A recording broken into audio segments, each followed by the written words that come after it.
आकाशवाणी नागपूर धैर्यशील मेश्राम आपल्याला ठळक बातमी देत आहे.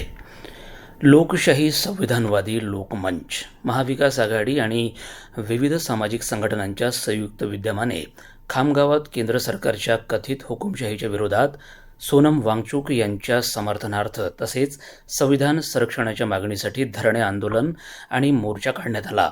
डॉक्टर बाबासाहेब आंबेडकर यांच्या पुतळ्यास अभिवादन करून सुरू झालेल्या मोर्चात संविधान बचावाच्या घोषणा देण्यात आल्या. सभेत वक्त्यांनी नीट परीक्षेतील कथित अनियमिततेवर टीका करत केंद्रीय शिक्षण मंत्री धर्मेंद्र प्रधान यांनी नैतिक जबाबदारी स्वीकारून राजीनामा द्यावा अशी मागणी केली.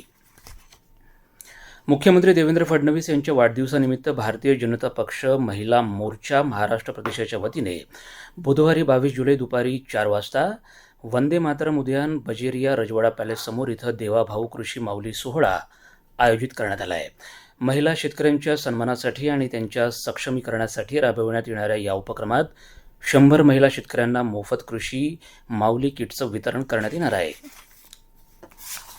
भारतीय जनसंचार संस्थान अर्थात IIMCच्या मराठी पत्रकारिता PG डिप्लोमा अभ्यासक्रमातील रिक्त जागांसाठी 27 जुलै रोजी थेट प्रवेशाची अंतिम संधी देण्यात आली आहे.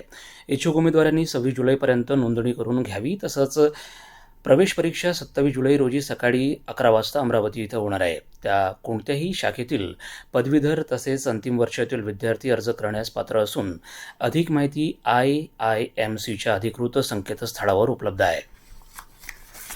भारतीय महालेखा परीक्षक अर्थात कॅग आणि भारतीय सामाजिक विज्ञान संशोधन परिषद ICSSR यांनी संयुक्तरित्या संशोधन लेखावर आधारित एका स्पर्धेची घोषणा केली आहे.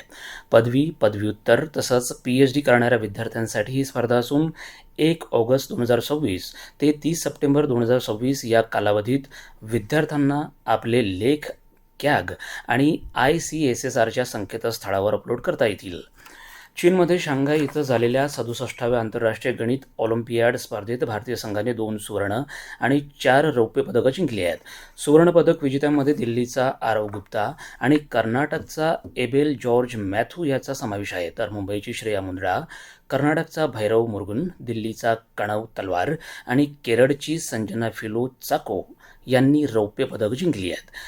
यशस्वी विद्यार्थ्यांचं प्रधानमंत्री नरेंद्र मोदी यांनी अभिनंदन केलं आहे. याबरोबर हे ठळक बातमीपत्र संपलं. यापुढील ठळक बातमीपत्र रात्री 8:42 विविध भारतीवरून प्रसारित केलं जाईल. नमस्कार.